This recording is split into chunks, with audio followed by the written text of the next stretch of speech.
The letter arrived on a Tuesday, and by Friday, Maude Underwood had made up her mind that she was either the bravest woman in the Colorado Territory or the greatest fool who had ever lived.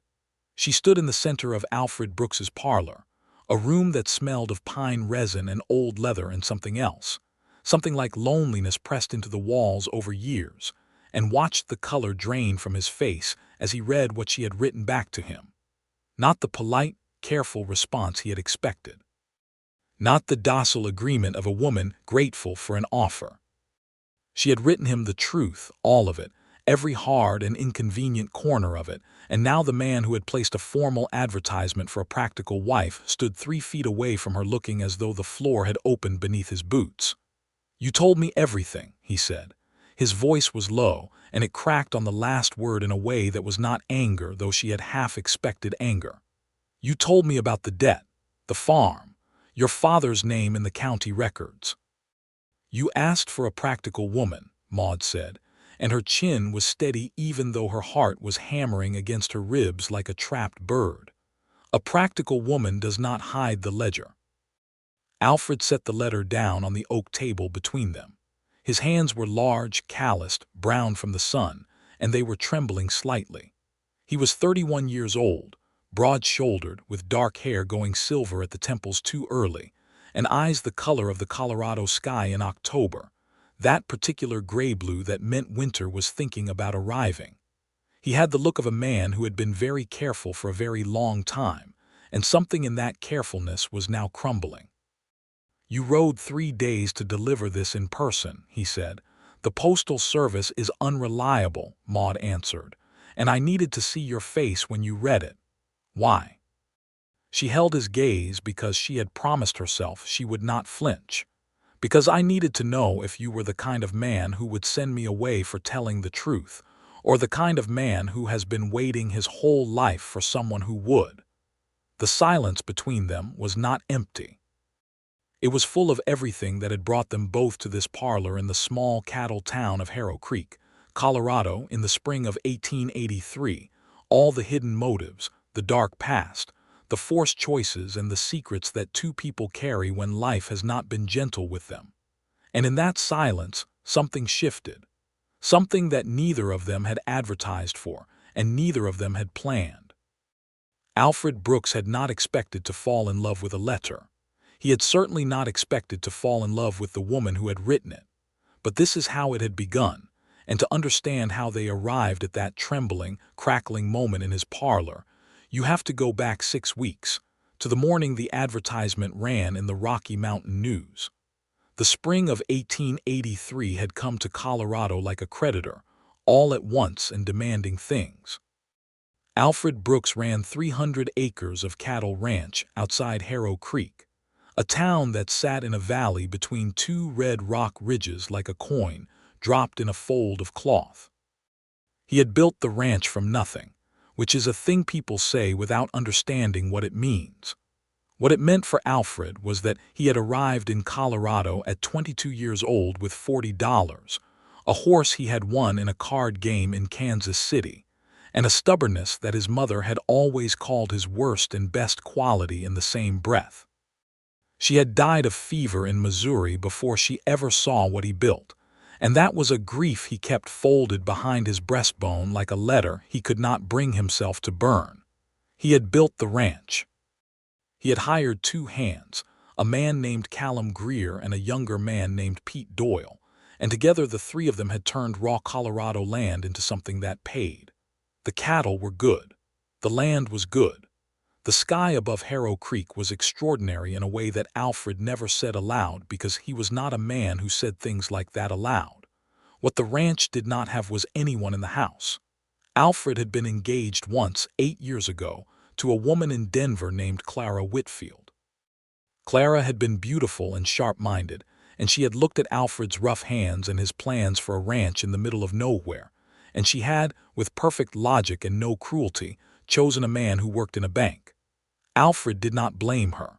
He understood practical decisions. What he had not understood, not for a long time, was how much the absence of someone could accumulate in a house like sediment in a river, layer by layer, until the weight of it became something you could almost see. By 1883 he was 31, and the house was full of that weight and his cook, an older woman named Mrs. Fenton, who came 3 times a week, had told him plainly that a man living alone in a house that size was a waste of good architecture. He had laughed at that, and then he had thought about it.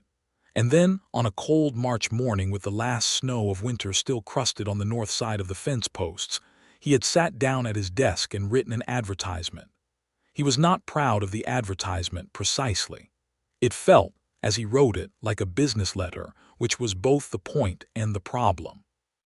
He had addressed it to the Rocky Mountain News with a careful, precise formality that he suspected revealed more about his loneliness than any flowery language could have. He had listed his circumstances, the ranch, the acreage, the livestock count, the condition of the house, his financial stability with the thoroughness of a man presenting a contract.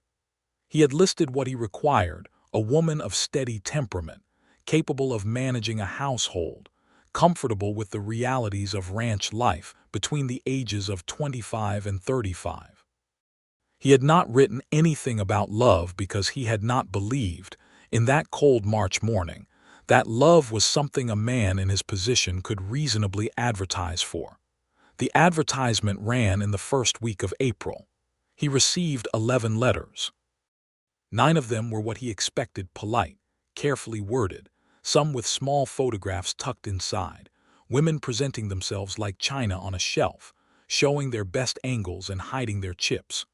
2 of them were clearly written by relatives on behalf of women who did not much want to be married to a rancher in Colorado but whose families thought it was time.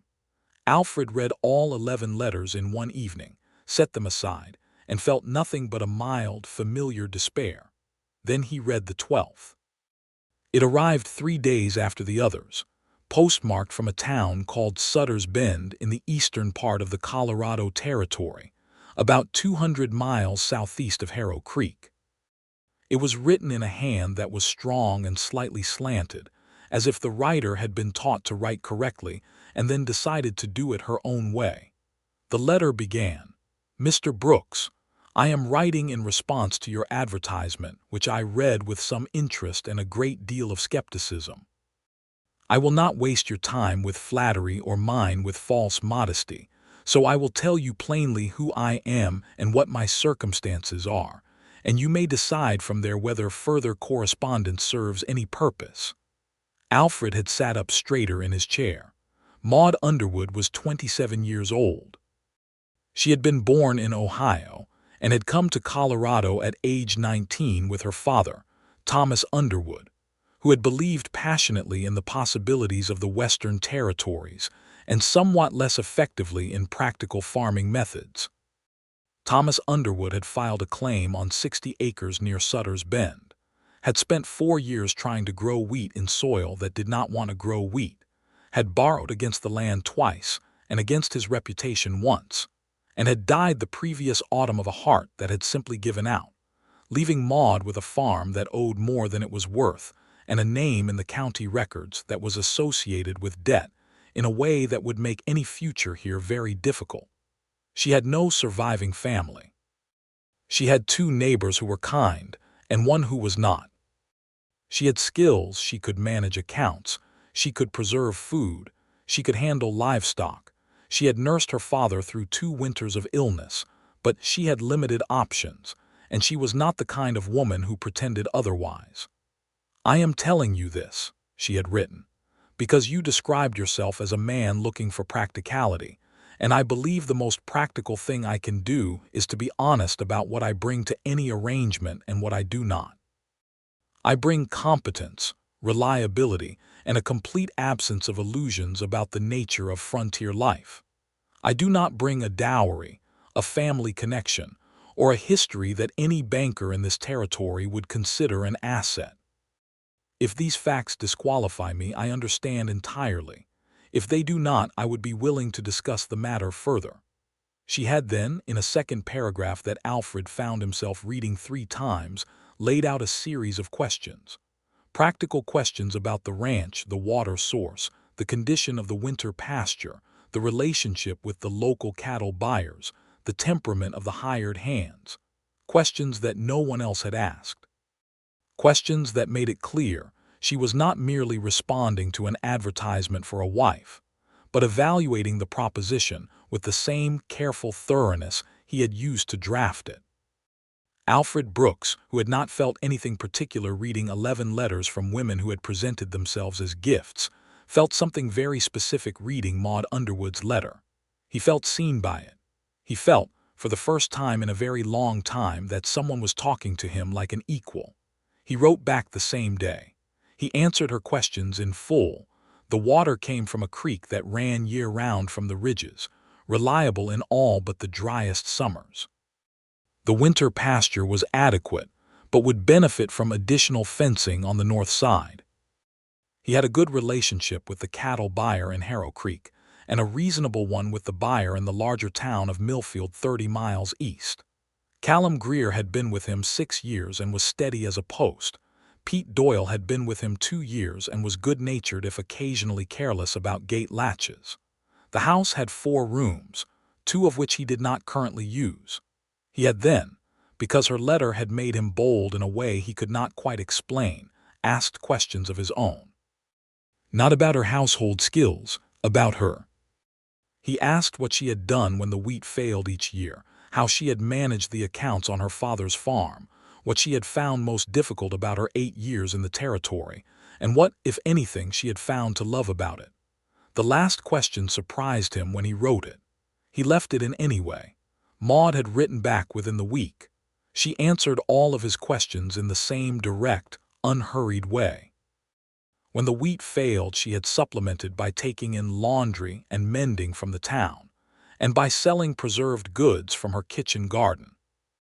Managing the accounts had meant making hard decisions about what to pay and in what order, a skill she had developed by necessity, and that she did not find pleasant but found necessary. The most difficult thing about 8 years in the territory had been watching her father's optimism erode slowly into something that looked like defeat and being unable to stop it. What she loved about it was the sky. The particular size of the sky over the eastern plains, the way it made everything feel both enormous and possible, even when the evidence suggested otherwise. That last sentence had lodged in Alfred's chest like a splinter he could not quite reach. They wrote 4 more letters to each other over 2 weeks. The letters changed. They were still practical. There was discussion of logistics, of timelines, of the question of what this arrangement would look like and how it would be formalized, but they were also something else. They were conversations, real ones, the kind that Alfred had not had with another person in so long he had almost forgotten what they felt like. Maude had opinions. She had observations. She had, beneath the practical surface of every letter, a dry and careful humor that kept catching him off guard. In his 5th letter he had written, without planning to, that he thought she would like the view from the east ridge of the ranch at dawn, that it had the same quality she had described loving about the eastern plains sky, but with mountains added, which he personally considered an improvement. She had written back, "I reserve judgment on mountains until I have seen them properly. I suspect they are like opinions impressive at a distance, occasionally obstructive up close." Alfred had laughed alone in his house, for the first time in longer than he could remember. He had written his formal proposal in the 6th letter, and he had done it carefully and honestly, the same way she had written her first letter to him.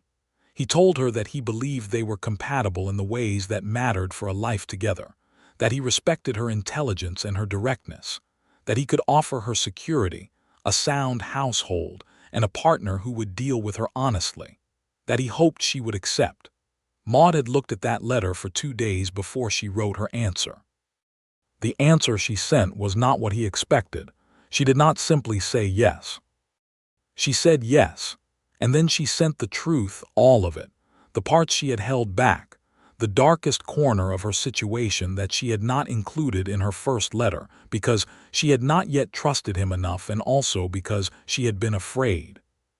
She told him that her father's final debt, the one she had not mentioned, was owed not to a bank, but to a man named Silas Croft, who ran most of the business affairs in Sutter's Bend, with the kind of authority that did not require a sheriff's badge to enforce.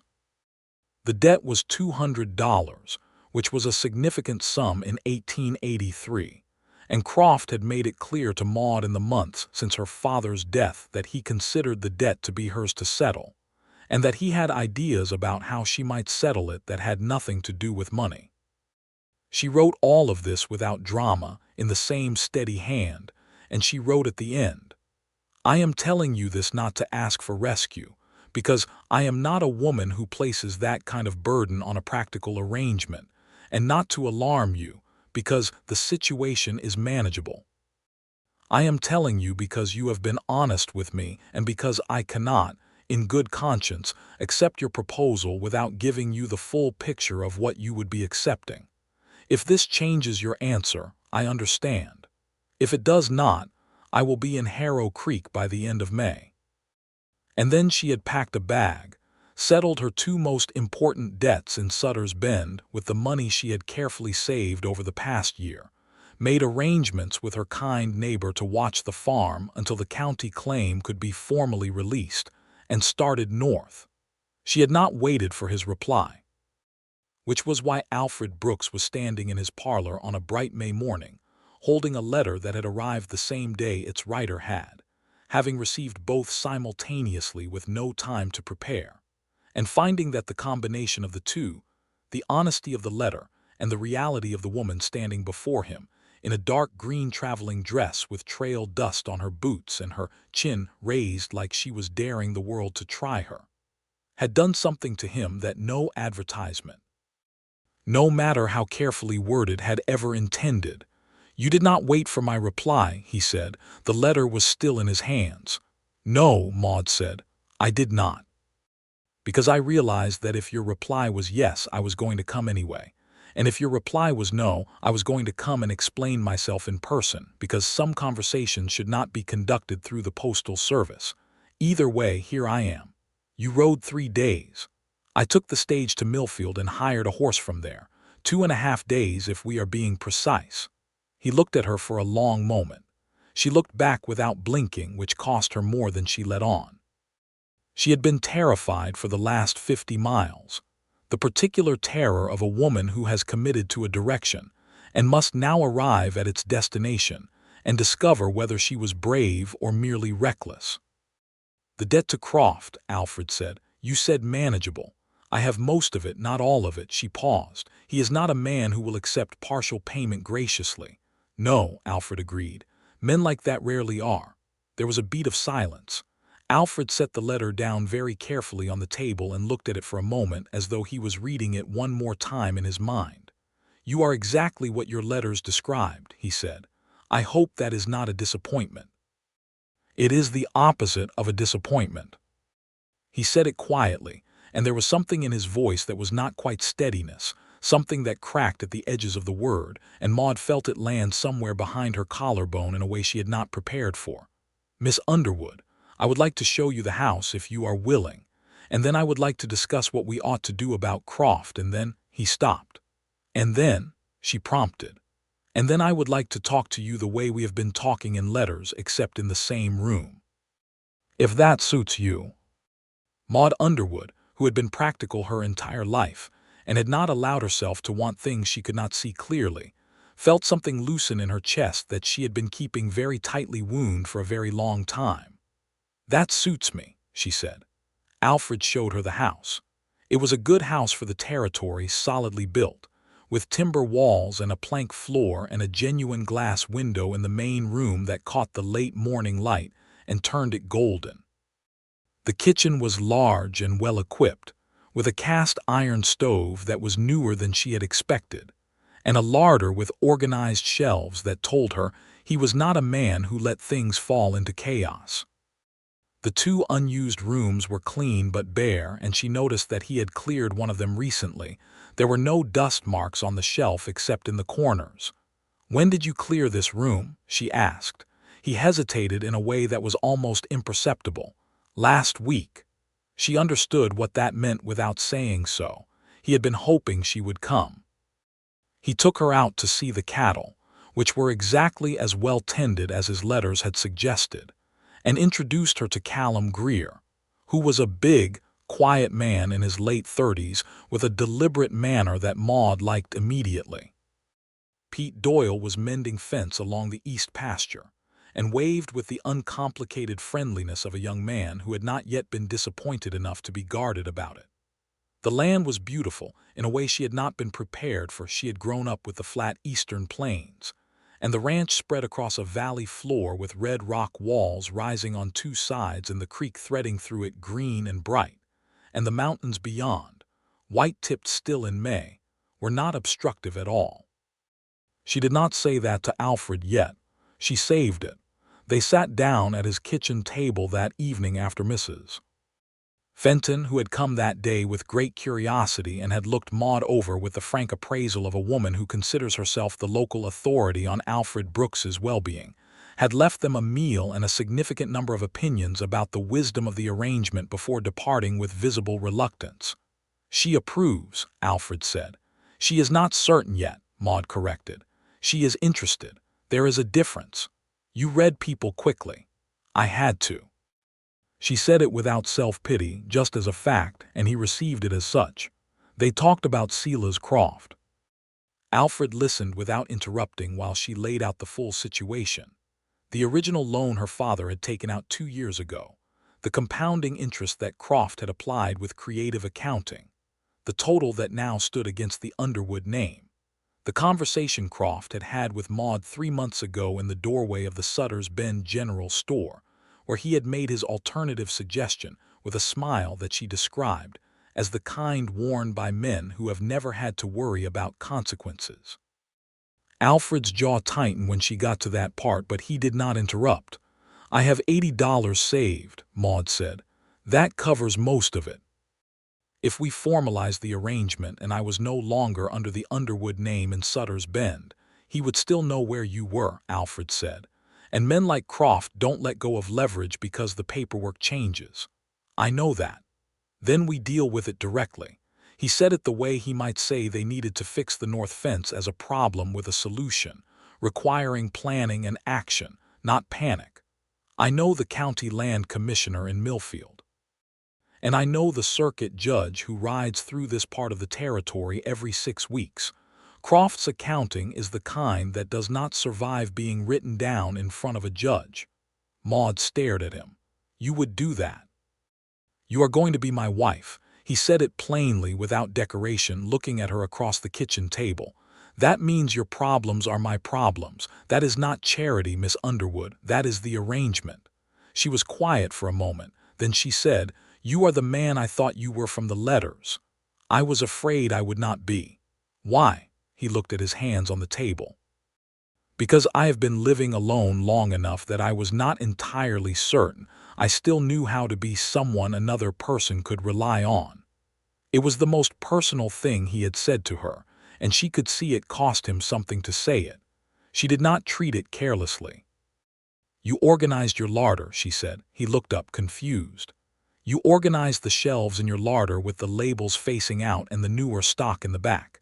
You fixed the window latch on the east room before I arrived. Your account books, which I could see through the office door, are current to this week." She met his eyes. "A man who did not know how to be reliable would not do those things. You have been reliable to yourself. That is where it starts." Alfred Brooks, who had been careful for so long that carefulness had become armor he wore without thinking, felt something move in his chest that he recognized with a distant shock as the early stages of something large and permanent. They married 3 weeks later in the Harrow Creek Church, a small whitewashed building with a bell that needed recasting, and a minister named Reverend Albright who was enthusiastic and only slightly long-winded. Callum and Pete witnessed. Mrs. Fenton had, by then, made up her mind fully and presented them with a jar of preserved peaches, and a look of such complete satisfaction that Maude privately suspected she had been planning this outcome since the day Alfred first mentioned the advertisement. There was no honeymoon in the conventional sense.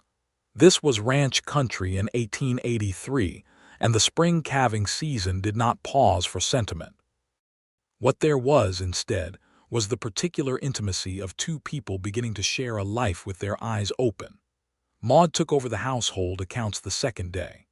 Not because Alfred asked her to, but because she sat down with them, saw immediately how they could be more efficiently organized, and reorganized them with the focused energy of a woman who has finally found a problem she is properly equipped to solve. Alfred came in from the pasture to find her at his desk with 3 months of receipts spread across the surface and a new system emerging from the chaos. And he stood in the doorway for a moment watching her work before she sensed him and looked up. "The feed merchant in Millfield is charging you 4 cents per pound more than the one in Harrow Creek for the same grade of hay," she said. "The Millfield merchant extends credit through winter." Even so, she looked at the figures. If you negotiated the Harrow Creek price down 2 cents and paid in full at the end of each month rather than carrying the Millfield credit, you would save $11 over the winter season. Alfred looked at the figures. "You worked that out in 20 minutes. I had good numbers to work with. Your records are cleaner than my father's ever were." He sat down across from her. "What else do you see?" They spent 2 hours going through the accounts together, and it was during those 2 hours, sitting across from each other at his desk with the afternoon light shifting through the window and the sound of the cattle coming faint from the south pasture, that something changed between them. It was not romantic, exactly in the way that word was used in novels. It was better than that. It was two people discovering that their minds worked well together, that the thing she was good at complemented the thing he was good at, that the ranch felt more complete with both of them thinking about it than it had with only one. They did not say this aloud, but they both felt it. The Silas Croft matter came to a head 6 weeks after the wedding, not because Croft traveled north but because Alfred, true to his word, went to the circuit judge when Judge Harlan Morrow rode through Harrow Creek in late June. Alfred had done this carefully. He had written to the Sutter's Bend County Record's office and obtained copies of the original loan documentation. He had written to 2 other farmers in the Sutter's Bend area who had borrowed from Croft, men he knew by reputation from letters Maude had described, and both had replied with their own accounts of irregularities in Croft's accounting practices. He presented this to Judge Morrow, a dry, precise man of 55 who disliked nothing more than fraud dressed up as legitimate commerce. Maude had not known Alfred was doing any of this until he came home one evening and set the papers on the kitchen table and told her. "You did this without telling me," she said. "I wanted to have something solid before I said anything. I did not want to give you hope before I knew the hope was warranted." She looked at the papers. At the copies of the original loan documents with Croft's inflated figures marked in red by the judge's own hand. At the sworn statements from the other farmers. "Judge Morrow will issue a formal notice to Croft requiring him to appear before the court when the circuit returns in September," Alfred said. "In the meantime, the debt is considered disputed and legally frozen. He cannot collect or act on it while it is under examination." Maude sat down. She put both hands flat on the table. She had been carrying the weight of that debt for nearly a year, and now, looking at official papers with an official judge's notation, she felt it lift from her in a way that was physical, a literal releasing of something she had been bracing against without knowing how constant the bracing had been. "Alfred," she said, "yes, this is not a small thing you did." "You are my wife," he said quietly, the same way he had said it at the kitchen table the night she arrived. "What touches you touches me. There is no direction in which that is not true." She looked up at him.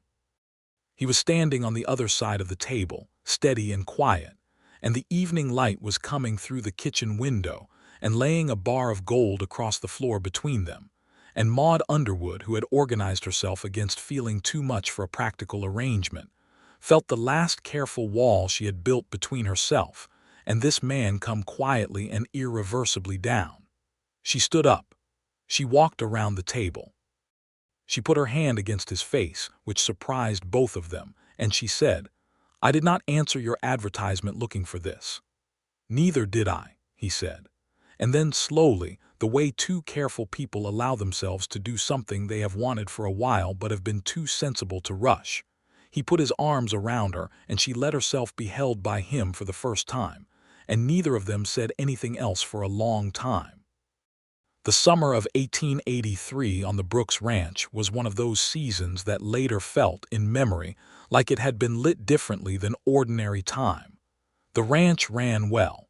The cattle were healthy. The additional fencing on the north pasture that Maude had noted in Alfred's accounts went up in July, and solved the drift problem that had been costing them 2 or 3 head each winter. Callum Greer, whose opinion Alfred trusted absolutely, told Pete Doyle one evening that Mrs. Brooks had the kind of mind that belonged running something, and Pete had said he thought so too, and both of them had said it with the quiet satisfaction of men who work for someone they respect. Maude and Alfred developed the rhythms of a shared life, with the naturalness of people who had, without knowing it, been shaped by their solitudes into complementary forms. She was early to rise and made breakfast before he came in from the first morning check of the herd. He was late to sleep and left the lamp burning in the study, where he worked on the land management questions that required long-term thinking, and she fell into the habit of bringing him coffee at 9 o'clock and staying to talk, and the conversations they had in the lamplight of those evenings became the architecture of their marriage. They talked about everything. About the ranch, always the ranch, because it was their shared project and they were both people who thought in terms of what needed doing. About the territory, which was changing fast, the railroad coming closer each year, new towns springing up, the old certainties of cattle ranching shifting in ways that required both tradition and adaptation. About their pasts, slowly, carefully, the way you move through unfamiliar dark, not all at once but bit by bit, each piece shared in its own time. Alfred told her about Clara Whitfield one evening in August, without drama, the way he told her most things factually, but with the kind of honesty that let her hear the feeling under the facts. She did not react with jealousy, which he found he was watching for without having intended to. She listened and then said, "She chose what made sense to her at the time. You would have done the same in her position." "I know," he said. "I did not blame her then and I do not blame her now, but it made me—" He stopped. "Careful," Maude finished. "Too careful, maybe." "No, the right amount of careful." She looked at him across the lamplight.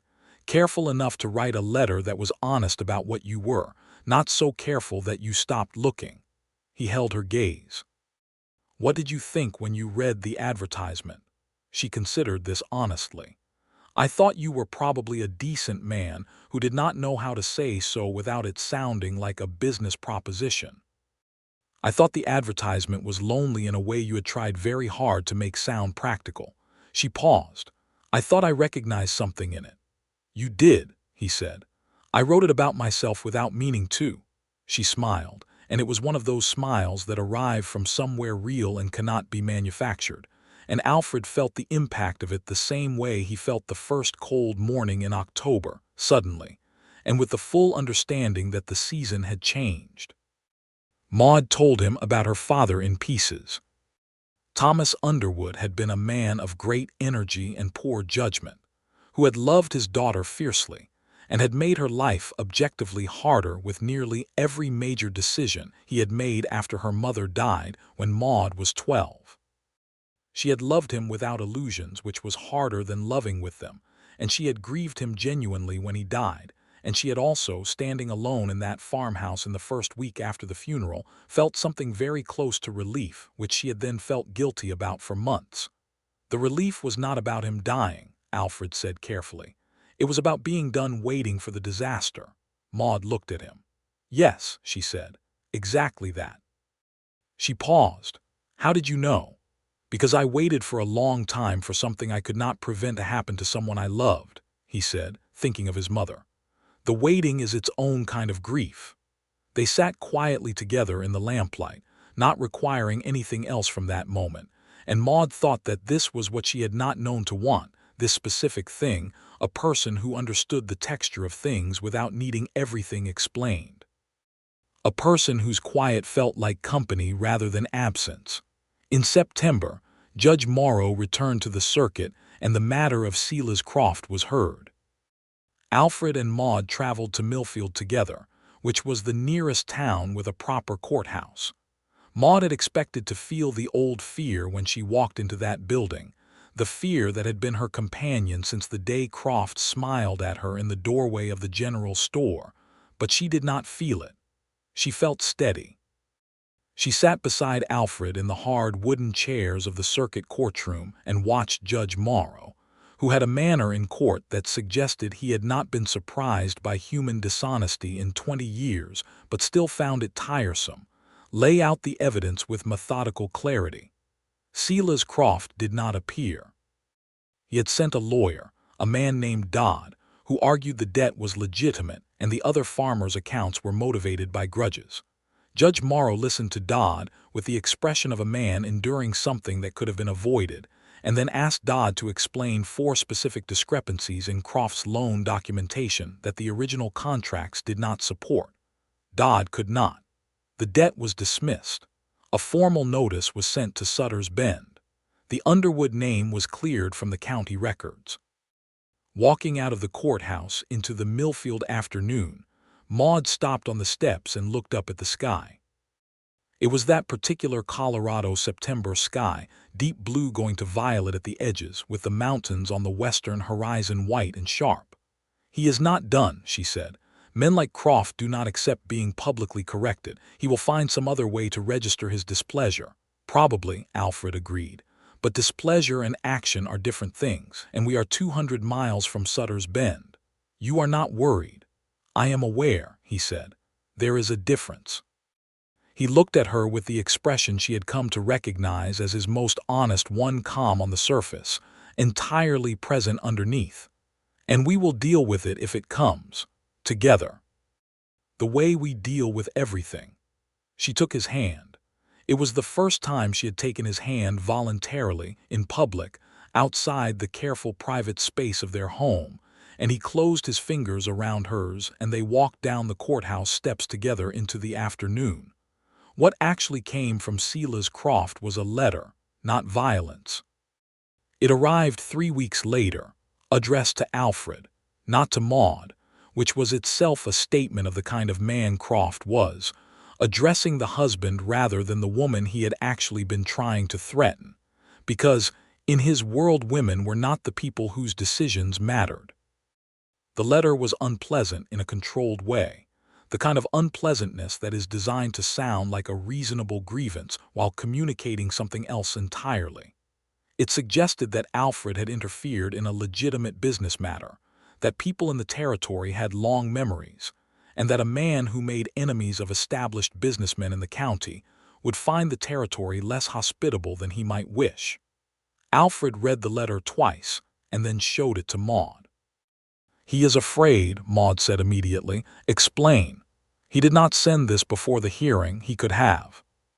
He could have approached you directly when he found out about the judge, tried to negotiate, tried to intimidate, tried any number of things. He waited until the ruling went against him and then wrote a letter full of vague suggestions rather than specific threats." She set it down.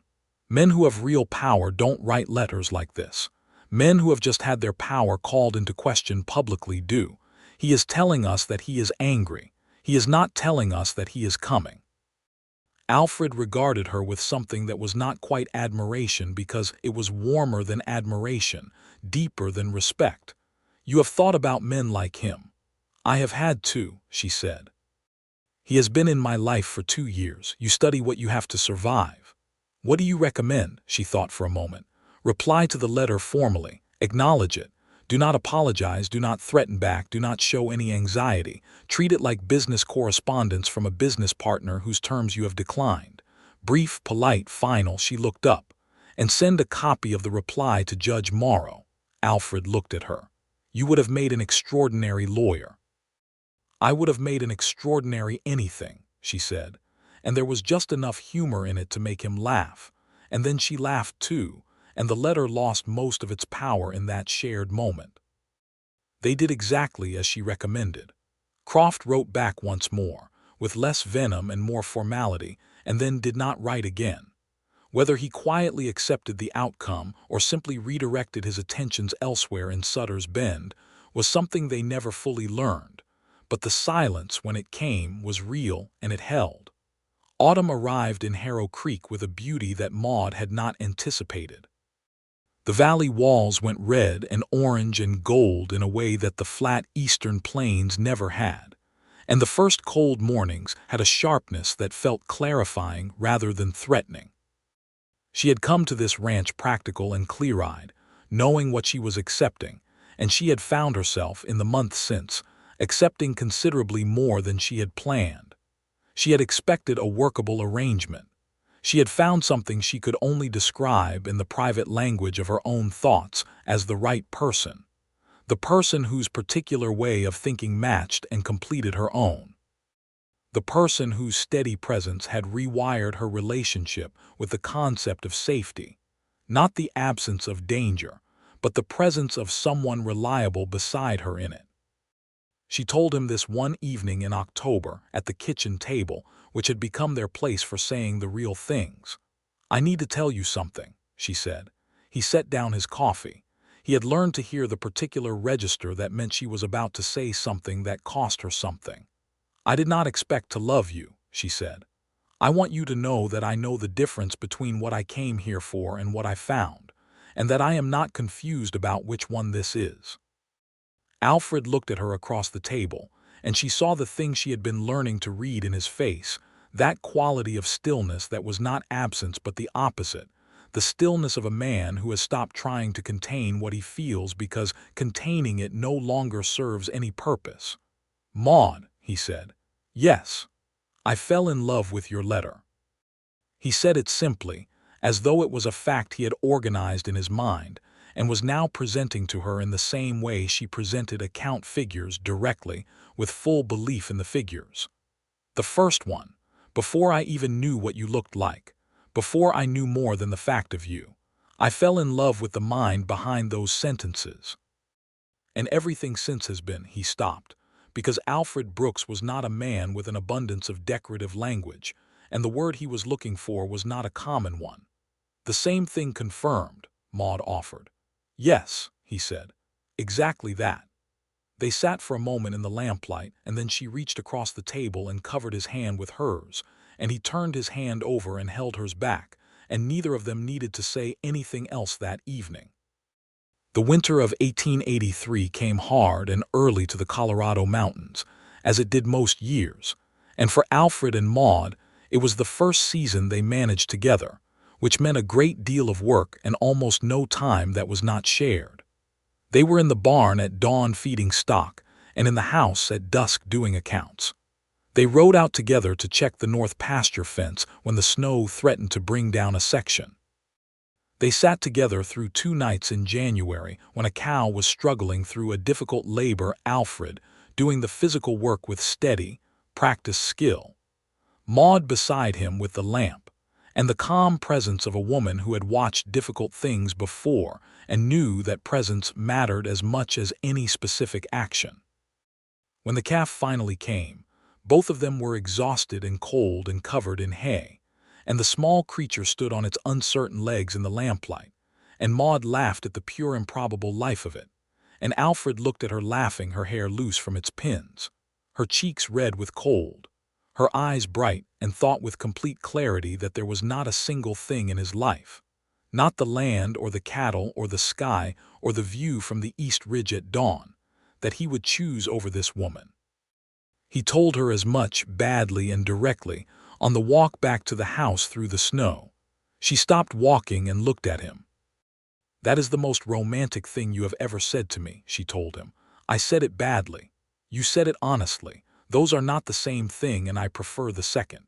She looked up at him in the dark and the snow, and the cold was making her breath come in clouds, and her eyes were bright and steady. "I would choose you over all of it, too. I want you to know that I know what I'm saying when I say that.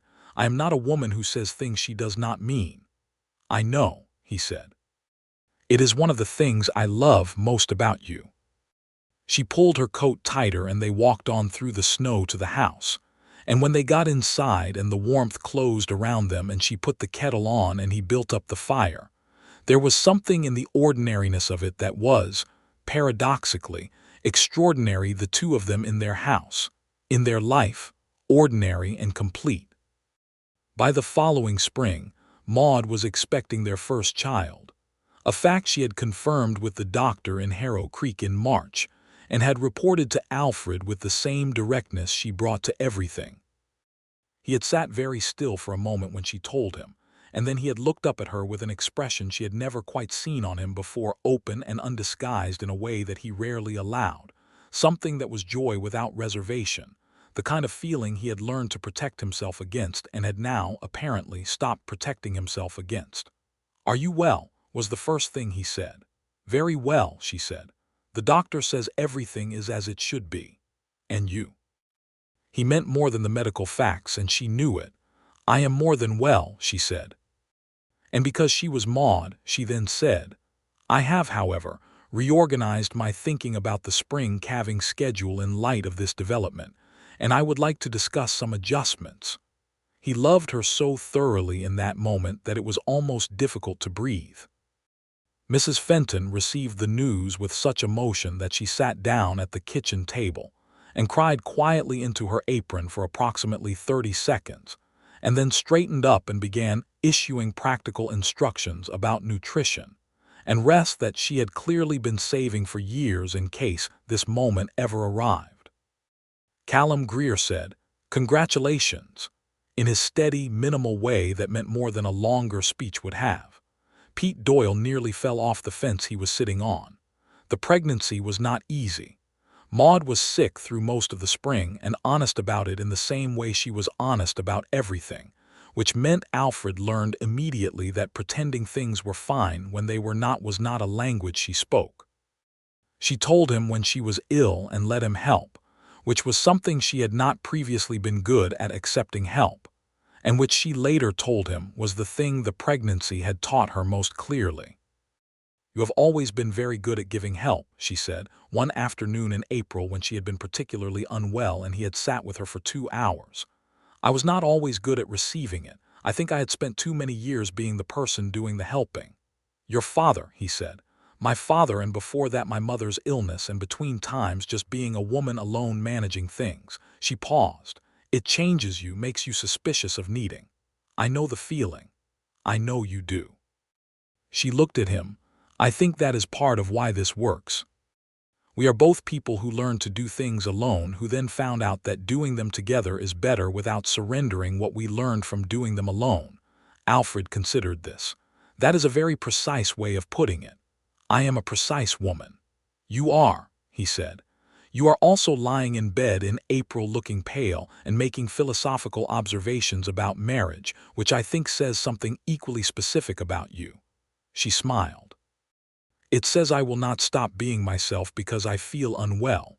"No," he said, "you will not, and I will never want you to." The summer came again, and with it, the return of Maude's health and energy, both of which, when restored, arrived at a volume that the ranch had not previously experienced. She expanded the kitchen garden with the help of a woman in town named Hannah Aldridge, who had come west from Missouri with her husband 2 years earlier, and with whom Maude had developed a genuine friendship based on the mutual recognition of two very capable women who had found each other in a landscape that did not always reward capability in women loudly. They preserved together, traded seeds, argued amiably about the relative merits of different approaches to soil preparation, and generally provided each other with the kind of companionship that does not require explanation. Alfred watched this friendship develop with uncomplicated pleasure. He had worried in the early months that the relative isolation of the ranch would wear on Maude, whose mind required things to engage with. He had underestimated the number of things she would find to engage with. She started keeping a proper record of the ranch's year-to-year figures in late summer, a comparative ledger that tracked not just current accounts but trends, and from this began to identify patterns in the cattle market that allowed Alfred to time his sales better. The first time this resulted in a noticeably better price per head than the previous year. He spread the ledger on the desk in front of Callum and Pete and explained what Maude had identified, with the plain satisfaction of a man attributing credit accurately. "She has a gift for numbers," Callum said. "For patterns," Alfred corrected. "Numbers are just how the patterns become visible." Callum nodded slowly. "Smart woman you married, Mr. Brooks." "I am aware," Alfred said. "Their son was born in October of 1884, delivered by the doctor from Harrow Creek and Mrs. Fenton, who had installed herself in the household for 2 weeks around the expected date, with the air of a general taking a strategic position. The birth was long, and Alfred spent most of it in the kitchen with Callum, who had appeared without being asked, and sat with him because the alternative, Alfred sitting alone in that kitchen, was something Callum Greer found unacceptable. When Mrs. Fenton came to the door and told him it was done, and both mother and child were well, Alfred stood up from the kitchen chair with the speed of a man who had been very still through a very long few hours, and the look on his face was one that Callum Greer would remember for the rest of his life. The boy was healthy and loud, and had, from the first moment, an expression of extreme decisiveness that was entirely his mother's. They named him Thomas, after Maude's father, because she had said she wanted to give the name something better to be attached to, and Alfred had agreed without hesitation. Thomas Alfred Brooks came into the world in autumn and changed the temperature of everything. Maude recovered with the efficiency that characterized most of her activities, which frustrated the doctor slightly and delighted Alfred, who was not good at extended helplessness, and found the return of Maude's normal energy something to be grateful for, even when it meant she was reorganizing the larder 3 weeks after giving birth while firmly declining to be told to rest.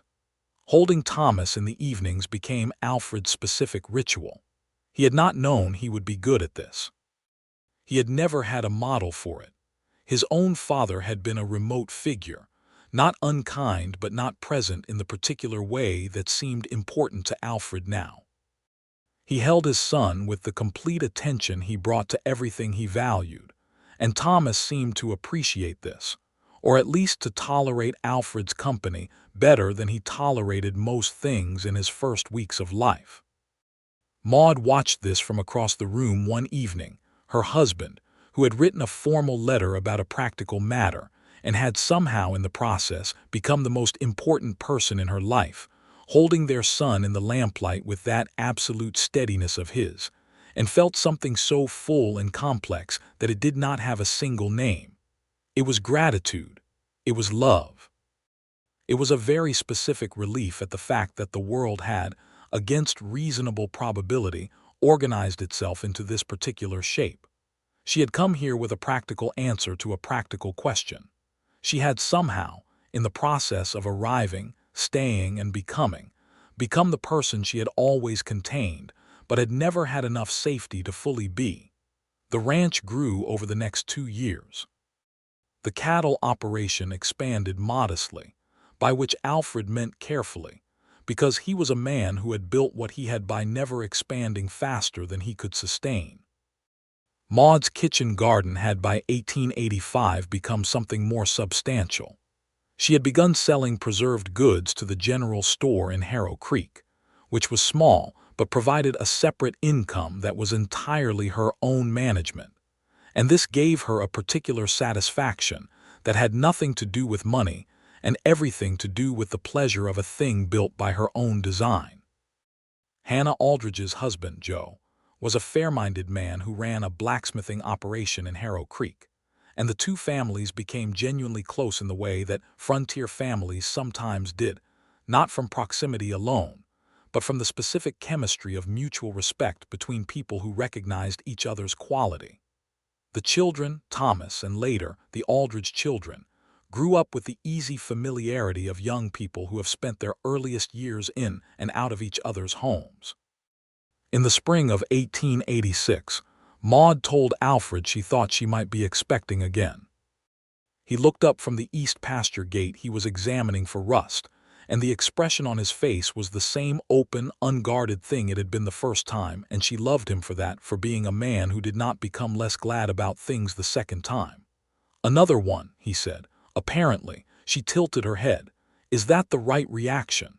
"You have observed enough of my reactions by now to know whether I mean them," he said. "I have," she agreed. "I was asking for form's sake." He laughed and came around the gate and kissed her there in the field in the spring morning, which was not typical behavior for Alfred Brooks, a man who was fundamentally private about his feelings. She kissed him back, and Thomas, who was 18 months old and extremely portable, and had been placed a safe distance away in a patch of grass, expressed his opinion of the interruption to his exploration in the clear terms available to toddlers.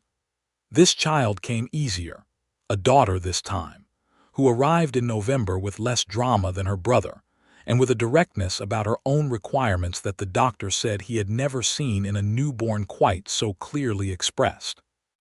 They named her Alina, which had been Alfred's mother's name, and which Maude offered without Alfred suggesting it, because she had understood, from a conversation they had had about his mother on a winter evening 2 years before, that it was the right name to offer.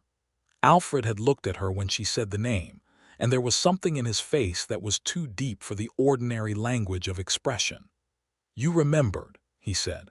"I remember everything you tell me," she said. "You do not tell me unimportant things." He was quiet for a moment. And then he said quietly, "I have thought every day for the past 3 years about the version of my life where I did not place that advertisement, where I found some other solution or no solution and went on the way I was going." He paused. "I cannot see it clearly, not because I can't imagine it, but because this life has made that other one seem like something I dreamed." Maude looked at him across their daughter, who was 7 days old and currently asleep on Alfred's chest, with the absolute conviction of someone who has never had a reason not to trust where they were. "You wrote a very good letter," she said. "You answered it better," he said. Harrow Creek in 1887 was a different town than it had been when Maude arrived. The railroad had reached Millfield the previous year, which changed the cattle market in ways both beneficial and complex. More buyers came through. Prices stabilized in a way that was good in some years and limiting in others. New people came to the valley, some who stayed and some who moved on, and the town acquired a school, a proper one with a trained teacher from Denver, and a new doctor to replace old Dr. Staines, who had retired to live near his daughter in Pueblo. Callum Greer, who had been with Alfred for 10 years by 1887, finally did the thing he had apparently been considering for most of those years, and married a widow from the neighboring valley named Frances, a composed and capable woman who looked at Callum with the particular expression of a person who has correctly evaluated something valuable. Alfred gave Callum a raise and Frances an invitation to Christmas dinner, and Maude and Frances, who were similar in important ways, became friends with the efficiency of two people who have found each other quickly and without wasted steps. Pete Doyle had left the ranch in 1885 to take up his own claim 20 miles north, which Alfred had quietly helped him secure by writing a character reference to the land office that Pete did not know about until the claim was approved. Pete came back to help with the roundup each fall with the loyalty of a young man who understood exactly what he owed and was happy to have the chance to pay part of it back in work. The life that Alfred and Maude had built had the quality of something real rather than something arranged, which was not what either of them had been seeking when they approached each other through the formal language of a newspaper advertisement. They had sought a workable arrangement. They had found the kind of partnership that makes both people more fully themselves than they could have been separately. There were difficulties. The winter of 1886 to 1887 was ferocious. The winter that was later called the Big Die-Up across the cattle ranges. And while Harrow Creek was far enough into the mountains that they did not suffer the catastrophic losses of the open range operations further east, they lost 12 head and one of their 2 breeding bulls, and spent 3 weeks working nearly without sleep to save the rest of the herd. Maude's record-keeping, which by now was meticulous and extended back 4 years, allowed them to assess the financial impact immediately and make decisions about the spring with a clarity that saved them from the worst of the aftermath. There were smaller difficulties. Maude was a strong personality, and so was Alfred, and they did not always agree. And when they disagreed, they were both people who held their positions firmly until one of them was persuaded, or until they found the third option that neither had originally seen. These disagreements were never about the things that mattered, and they did not carry over. Both of them had learned, in their separate years of managing alone, not to accumulate grievances, because accumulated grievances were a luxury that people without partners could not afford. When they disagreed, they said so directly and worked it through and let it be done. There was one occasion, in the summer of 1887, when Alfred's careful reserve did something that Maude found genuinely painful. A letter arrived from Denver from Clara Whitfield, who had apparently married her banker and was now Clara Aldous, addressed to Alfred, friendly and entirely innocent in content. A letter from a woman organizing a charitable function who had remembered him as someone who might contribute, reaching out through a mutual acquaintance. It meant nothing. Alfred knew it meant nothing. He mentioned it to Maude with the easy openness that was by now completely natural between them, and Maude received it without jealousy, because jealousy was not something she easily felt. What she felt instead was something more complex, which took her 2 days to identify and 3 more to explain to Alfred, and what it was, finally, was this. She had been thinking about the version of Alfred's life in which Clara had said yes 8 years ago, in which he had married her and moved to Denver and spent his life in the city, and she found herself genuinely grieved for the ranch and the life it would not have been, for the people who would not have known him as he was here, for the things he would not have become. "I am not jealous of her," she told him. "I am something more specific. I am glad that you did not get what you wanted when you wanted it, because what you wanted was not what was best for you." She paused, "And I know that sounds arrogant." "It sounds like you," he said. "I know." She looked at him. "I have thought many times about what my life would have been if your letter had not been the 12th one in the stack, if you had chosen someone else or no one, and I find I cannot bear the thought of it. Not because of what I would have missed, but because of who you would have gone on not being seen by." Alfred was quiet for a moment. Then, "I would have gone on being careful." "Yes," she said, "and you are capable of so much more than careful." He reached across and tucked a strand of hair back from her face, a gesture so domestic and gentle that it almost undid her, and he said, "I am not careful any more." "I know," she said. "I cured you of it." "You did," he said, "completely and without mercy." She laughed and he laughed, and the letter from Clara Aldous was answered politely and a donation sent, and the whole matter closed without leaving a single mark. By 1888, Thomas was 4 years old and Alina was 2, and both of them were, in the opinion of everyone who met them, their parents' children in ways that were clear and occasionally chaotic. Thomas had Alfred's steadiness in odd moments and Maude's absolute certainty about what he wanted the rest of the time, which meant he was simultaneously the most reliable and most inflexible 4-year-old in Harrow Creek. Alina had discovered quite young that the fastest route to most things was to explain precisely what she required and to whom, which the doctor said he had never seen in a toddler, and which did not surprise Alfred or Maude at all. The school in Harrow Creek opened its roll to children over 5 in the fall of 1888, which meant Thomas would start the following year. Maude had already introduced him to letters and simple arithmetic at home, with the same directness she brought to everything, and he had taken to numbers with an enthusiasm that she recognized with a warm private pride as familiar. In late 1888, Maude found herself expecting a 3rd child, a fact she reported to Alfred in her usual direct fashion, and he responded in his usual way, which was to look at her with that completely undefended expression and then pull her against him and hold her with a tenderness that was, She had come to understand his most honest language. 3, he said. The ranch is financially stable, she said into his shoulder. The accounts support it. I was not consulting the accounts, he said. I know, she said. I was demonstrating that I was. He held her tighter. She felt the laughter moving through him before she heard it. The third child was another son, born in the summer of 1889, who came into the world with such speed and efficiency that the doctor arrived barely in time, and Mrs. Fenton, who had been there for both previous births, said she had never seen anything so organized in her life, and she entirely credited the mother.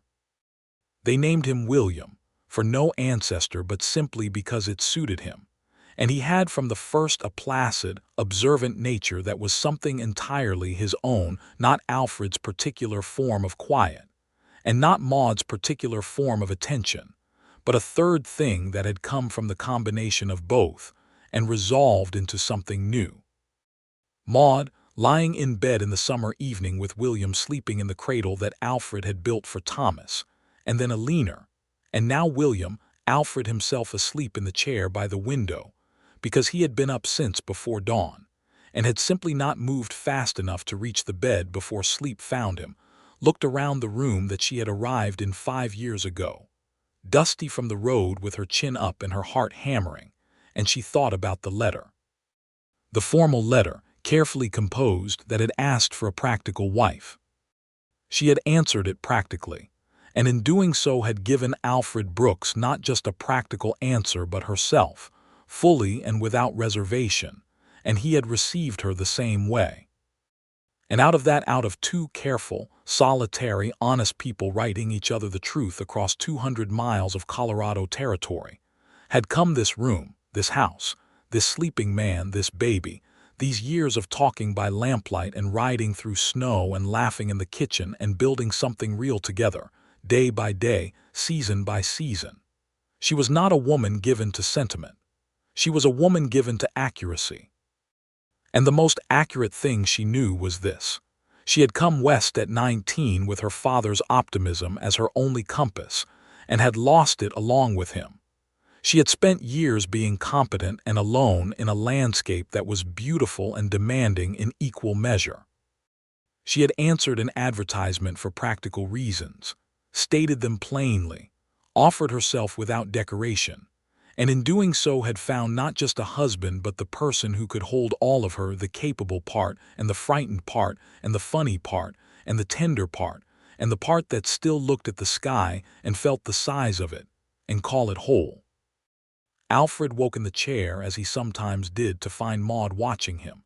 She had a look on her face that he had learned to recognize as a specific thing, not quite a smile, something quieter than a smile, something that meant she was thinking something true and was about to tell him. "William is asleep," she said. "Good." He straightened in the chair, looked at the cradle, looked at his wife. "You should be too." "Probably." She paused. "I was thinking about the advertisement." He tilted his head. "You wrote it very precisely," she said. "Stable income, sound property, woman of steady temperament and practical skills between 25 and 35. Very businesslike." "I was embarrassed," he admitted. "It read like a livestock notice. It read like a man who wanted something real but did not know how to say so without the paper catching fire," she said. "I recognized it because I had spent years not saying real things to keep them safe." She looked at William sleeping. "I am glad we stopped doing that." Alfred got up from the chair and came to sit on the edge of the bed. He took her hand, the same way he had taken it on the courthouse steps in Millfield, and she turned it over and held his back. "You stole something from me," he said. She raised an eyebrow. "My very careful, very sensible plan," he said. "I had a plan. Practical arrangement, compatible partnership, mutual benefit, clean and manageable." He looked at her with eyes that were entirely open. "You came in and made it completely unmanageable." "You are welcome," Maude said. "I am thanking you," he said. She leaned forward and kissed him, gently, in the summer evening with their son sleeping between them and the Colorado sky outside the window going dark. And Alfred put his free hand against her face the way she had once put her hand against his on that first long-ago evening in the parlor. And they sat like that for a moment, quiet and full and utterly, irreversibly home. Outside, the ranch was settled into the end of a summer day. Callum Greer was somewhere in the south pasture checking the water. The cattle were in. The accounts were balanced in Maude's careful ledger on the desk in the study. Thomas and Alina were asleep down the hall with the absolute confidence of children who have never had a reason to question where they are. William breathed in his cradle with the new person seriousness of someone who has just arrived and is assessing the situation. The mountains to the west were dark against the last light, enormous and permanent, and the creek ran through the valley as it always did. And the house that Alfred Brooks had built from $40 and a one-horse and an unreasonable stubbornness was full, completely and properly full, in every way a house could be. In the years that followed, people in Harrow Creek who knew them, and most people in Harrow Creek knew them, because they had become, quietly and without seeking it, a fixed point in the valley's sense of itself, would sometimes ask how they had come to be together, because the story had a quality that people found interesting. Two strangers in 200 miles of distance writing each other honest letters until the distance collapsed. Alfred would usually say that he had placed an advertisement and been fortunate enough to receive an intelligent reply, which was accurate as far as it went. Maude would usually say that she had sent a practical answer to a practical question, and that the man asking the question had turned out to be something considerably more complicated than practical, which was also accurate as far as it went. What they never said publicly, but both knew privately with the completeness of two people who share a life down to its roots, was that neither of them had been looking for what they had found, and that this was not something either of them could have planned for, and that the advertisement and the letter and the frank, direct, honest exchange of two people saying exactly what they were to each other across the distance had done something that neither logic nor planning could have engineered. It had made them visible to each other, and being seen fully and without flinching by the right person, that was the thing. That was the secret at the center of the story, the hidden motive that turned out to be no motive at all, but simply the truth of what two people can become when they stop protecting themselves from it. The Colorado sky above Harrow Creek was very large on spring evenings, large enough that even the mountains seemed small within it, and Alfred and Maude would sometimes stand on the east ridge at the end of a day alone together, in the way that people are alone together after years of building a life, which is its own specific and irreplaceable kind of company, and look out at the valley below and the sky above and the whole enormous, improbable, daily miracle of what they had made. "You were right about the mountains," Maude said one such evening in the spring of 1890. Alfred looked at her. "They are not obstructive," she said. "I was wrong about that." "You reserved judgment," he reminded her. "You were being precise." "I was being defensive," she corrected. "There is a difference." She looked at the white peaks catching the last sun. "They are extraordinary. I should have said so the first time I saw them." "You said you reserved judgment." "I know what I said." She looked at him sideways. "I am saying now that I was wrong. I was protecting myself from being impressed by something before I knew if I was staying." He looked back at the mountains. "And now?" She took his hand. "Now I know," she said. The valley was green below them, the creek bright, the ranch buildings neat in their places, the cattle moving in the south pasture with the easy purposefulness of animals in good health. Thomas and Alina were visible at the edge of the yard, the small figures of two children who had grown up here and who would carry this place in them no matter where they went. William, who had only just started walking, was almost certainly inside being supervised by Mrs. Fenton, with her usual mixture of authority and devotion. Alfred held Maude's hand and looked out at all of it with the quiet fullness of a man who has been, for most of his life, very careful and has at last been persuaded to set that down. He had written a letter asking for something practical. She had answered it practically. And somewhere in the honest distance between what they had asked for and what they had found, something unexpected and unbreakable had come into being, this life, this valley, this hand in his, This particular kind of happiness that does not announce itself but simply arrives one day and stays. It had stayed. It would go on staying. And that, in the end, was the most practical thing either of them had ever arranged.